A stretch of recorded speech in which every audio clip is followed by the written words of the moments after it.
Morning students. Today we are going to discuss about the returns to scale. ಅಂದ್ರೆ ಪ್ರತಿಫಲಗಳು ಅಂತ. Returns to scale ಅಂದ್ರೆ ಪ್ರತಿಫಲಗಳು. ಇದರಲ್ಲಿ what do you mean by returns to scale ಅಥವಾ give the meaning of returns to scale ಅಂತ ಹೇಳ್ತಾರೆ. The physical relationship between output and input in the long run. The physical relationship between input and output in the long run, or output and input in the long run is called returns to scale ಅಂತ ಕರೀತೀವಿ. ಏನು ದೀರ್ಘಾವಧಿಯಲ್ಲಿ ಉತ್ಪಾದನಾಂಗಗಳು ಮತ್ತು ಉತ್ಪನ್ನಗಳ ನಡುವಿನ ಸಂಬಂಧವನ್ನು ಹೇಳೋದು ಯಾವುದಂದ್ರೆ returns to scale. It explains the behavior of output or the behavior of product when all the factors of inputs increases or decreases simultaneously by a same proportion.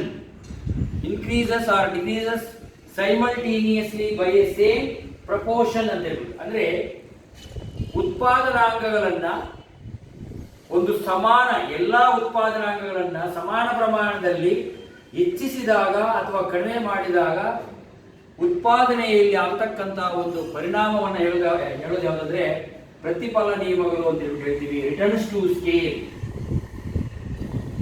Returns to scale especially applied in the long run. ಅಂದ್ರೆ ಇದು long run concept. ಇದು ಯಾವುದು returns to scale ಅಂತಕ್ಕಂಥದ್ದು. ನಿಮ್ಗೆ ಕೇಳ್ತಾರೆ 1 ಮಾರ್ಕ್ಸ್ಗೆ what is ಅಥವಾ give the meaning of returns to scale. The physical relationship between input and output in the long run is called returns to scale. It explains the behaviour of output when all the factors of inputs increases simultaneously by a same proportion is called returns to scale. Generally returns to scale applies in the long run. If we increase all the factors like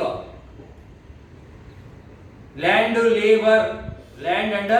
labor in the long run, increase or decrease or changes the factors of production in the long run, how the total product is increasing, how the marginal product is increasing, how the average product is changing, what is the behavior of total product, what is the behavior of marginal product can be explained in this law ಅಂತ ಹೇಳಿ. ಅಂದ್ರೆ ದೀರ್ಘಾವಧಿಯಲ್ಲಿ ನಾವು ಉತ್ಪಾದನಾಂಗಗಳನ್ನ ಒಂದೇ ಸಮಾನದಲ್ಲಿ ಅಂದ್ರೆ ಉತ್ಪಾದನಾಂಗಗಳನ್ನ ಒಂದೇ ಪ್ರಮಾಣದಲ್ಲಿ ಹೆಚ್ಚಿಸುತ್ತಾ ಹೋದಂತೆಲ್ಲ ಒಟ್ಟು ಉತ್ಪಾದನೆಯಲ್ಲಿ ಯಾವ ರೀತಿಯಾಗಿ ಬದಲಾವಣೆಗಳಾಗುತ್ತವೆ ಎಂಬುದನ್ನು ಹೇಳುವುದೇ ಈ ಪ್ರತಿಫಲ ನಿಯಮ. If we changes the factors of production simultaneously in the long run, total product can be changes, total product can be increases, changes or emerges or increases. 3 ways. That 3 ways are named into 3 scales. They are first one increasing returns to scale.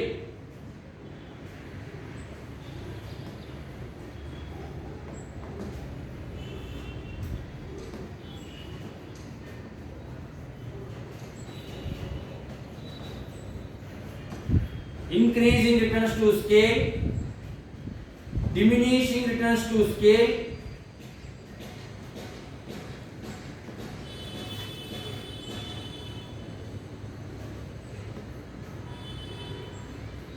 constant returns to scale,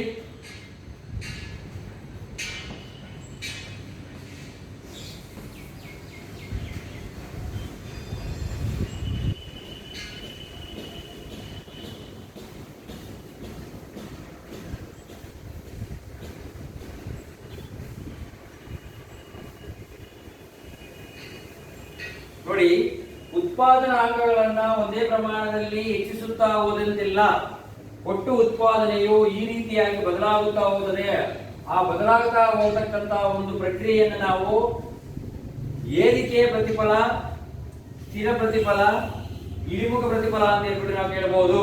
ಅಂದ್ರೆ increasing returns to scale, constant returns to scale, diminishing returns to scale ಅಂತ ಹೇಳ್ಬಿಟ್ಟು ಮೂರು ಹೆಸರುಗಳಲ್ಲಿ ನಾವು ಹೇಳ್ಬೋದು. ಈಗ what is increasing returns to scale? Increasing returns to scale ಅಂದ್ರೆ ಏನು? If we increase all the factors, the total product can be increases more than, if we increase all the factors of production by a proportion, the total product increase more than that proportion anta, more than that proportion ಅಂದ್ರೆ ನಾವು ಎಷ್ಟು proportion ಅಷ್ಟು factors of production ಅನ್ನ increase ಮಾಡಿದೀವಿ, ಅದಕ್ಕಿಂತ ಹೆಚ್ಚಿನ ಪ್ರಮಾಣದಲ್ಲಿ total product increase ಆಗುವುದನ್ನು ಅಂತ ಕರಿತೀವಿ ಅಂದ್ರೆ ಇನ್ಕ್ರೀಸಿಂಗ್ ರಿಟರ್ನ್ಸ್ ಟು ಸ್ಕೇಲ್. ಅದನ್ನ ನಿಖರವಾಗಿ ಹೇಳಬೇಕಾದ್ರೆ, if we increase all the factors of production by A given proportion, output increase by more than that proportion, output increase by more than that proportion ಅಂತ ಹೇಳ್ಬೋದು. ಅಂದ್ರೆ ನಾವು ಫ್ಯಾಕ್ಟರ್ಸ್ ಆಫ್ ಪ್ರೊಡಕ್ಷನ್ ಅನ್ನ ಎಷ್ಟು ಪ್ರಮಾಣದಲ್ಲಿ ಹೆಚ್ಚಿಸಿದೀವೋ ಅದಕ್ಕಿಂತ ಹೆಚ್ಚಿನ ಪ್ರಮಾಣದಲ್ಲಿ ಟೋಟಲ್ ಪ್ರಾಡಕ್ಟ್ ಅನ್ನೋದು ಹೆಚ್ಚಾಗ್ತಾ ಹೋದ್ರೆ ಅದನ್ನ ಏನಂತ ಕರಿತೀವಿ ಅಂದ್ರೆ ಇನ್ಕ್ರೀಸಿಂಗ್ ರಿಟರ್ನ್ಸ್ ಟು ಸ್ಕೇಲ್ ಅಂತ ಕರಿತೀವಿ. ಇದನ್ನ ಒಂದು ಎಕ್ಸಾಂಪಲ್ ಮುಖಾಂತರ ಹೇಳಿದಾಗ, if we increase the factors of production, if we increase the inputs by 50%, output increase by more than 50% ಅಂತ. More than 50%, that means 80%. ಅಂದ್ರೆ ನಾವು 50% ಅಷ್ಟು ಉತ್ಪಾದನಾಂಗಗಳನ್ನ ಹೆಚ್ಚಿಸಿದಾಗ ಅದಕ್ಕಿಂತ ಹೆಚ್ಚಿನ ಪ್ರಮಾಣದಲ್ಲಿ ಒಟ್ಟು ಉತ್ಪಾದನೆ ಹೆಚ್ಚಾಗತಕ್ಕಂಥದ್ದು. Here marginal product is increasing ಅಂತ, marginal product is increasing. Next, constant returns to scale. The proportionate increase in the factors of production leads to equal proportionate increase in the output. ಅಥವಾ if we increase the factors of production in a given proportion, total product is increased by that same proportion ಅಂತ. Total product is increased by that same proportion. ಅಂದ್ರೆ ನಾವು factors of production ಅನ್ನ land, labour ಅಥವಾ increase ಮಾಡ್ತಾ ಹೋದಾಗ ಎಷ್ಟು increase ಮಾಡ್ತೀವೋ ಅಷ್ಟೇ ಪ್ರಮಾಣದಲ್ಲಿ ಒಟ್ಟು ಉತ್ಪಾದನೆ ಕೂಡ ಹೆಚ್ಚುತ್ತಾ ಹೋದ್ರೆ ಅದನ್ನ ಏನು ಕರಿತೀವಿ ಅಂದ್ರೆ constant returns to scale. If we increase all the factors of production in a given proportion, output increased by that same proportion. ನಾವು ಎಷ್ಟು ಪ್ರಮಾಣದಲ್ಲಿ ಉತ್ಪಾದನಾಂಗಗಳನ್ನ ಹೆಚ್ಚಿಸುತ್ತೇವೆಯೋ ಅಷ್ಟೇ ಪ್ರಮಾಣದಲ್ಲಿ ಒಟ್ಟು ಉತ್ಪಾದನೆ ಹೆಚ್ಚಾಗಿರುವುದನ್ನು ಏನು ಕರಿತೀವಿ ಅಂದ್ರೆ ಸ್ಥಿರ ಪ್ರತಿಫಲ ನಿಯಮ ಅಂತ ಕರಿತೀವಿ. Here marginal product becomes constant. Marginal product ಏನಾಗಿರ್ತದೆ ಅಂದ್ರೆ ಕಾನ್ಸ್ಟೆಂಟ್ ಆಗಿರುತ್ತದೆ. ಇದು constant returns to scale. Next, diminishing returns to scale. If we increase all the factors, if we increase all the factors leads to increase in the output by lesser proportion, ಅಥವಾ the proportionate increase in all the factors leads to less than proportionate increase in the output, that is called diminishing returns to scale ಅಂತ. ಅಂದ್ರೆ ನಾವು ಎಷ್ಟು ಪ್ರಮಾಣದಲ್ಲಿ ಉತ್ಪಾದನಾಂಗಗಳನ್ನ ಹೆಚ್ಚಿಸಿರುತ್ತೇವೆಯೋ ಅದಕ್ಕಿಂತ ಕಡಿಮೆ ಪ್ರಮಾಣದಲ್ಲಿ ಒಟ್ಟು ಉತ್ಪಾದನೆ ಹೆಚ್ಚಾಗುವುದು. The proportionate increase in the factors of inputs leads to less than proportionate increase in the output. This situation is called diminishing returns to scale. ಅಥವಾ if we increase in all the factors results increase in the output less than that proportion, that is also called as diminishing returns to scale.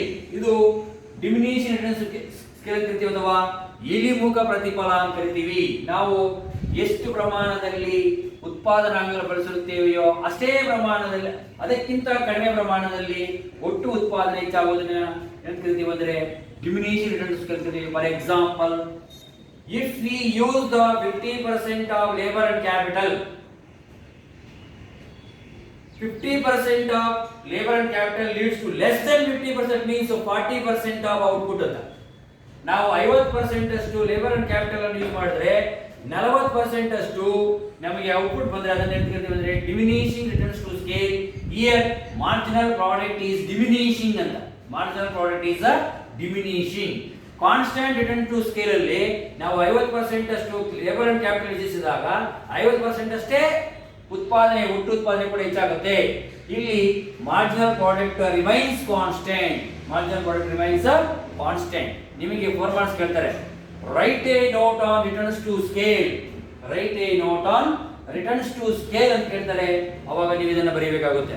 Returns to scale ಅನ್ನೋದು general ಆಗಿ ಇದು long run concept. ಯಾವ concept ಇದು? ದೀರ್ಘಾವಧಿ ವಿಶ್ಲೇಷಣೆ. ದೀರ್ಘಾವಧಿಯಲ್ಲಿನ ಉತ್ಪಾದನಾಂಗಗಳು ಮತ್ತು ಉತ್ಪನ್ನದ ನಡುವಿನ ಸಂಬಂಧವನ್ನು ತಿಳಿಸುವುದು ಯಾವುದಂದ್ರೆ ರಿಟರ್ನ್ಸ್ ಟು ಸ್ಕೇಲ್ ಅಂತ. ಇದು increasing returns to scale, constant returns to scale, diminishing returns to scale ಅಂತ. ಕೆಲವರು ಸ್ಕೇಲ್ ಅಂತ ಬಿಟ್ಬಿಟ್ಟು diminishing returns, constant returns, increasing returns ಅಂತಲೂ ಹೇಳ್ತಾರೆ. ಯಾವುದೇನಾದರೂ ರೈಟ್. ಇದು write a note on returns to scale.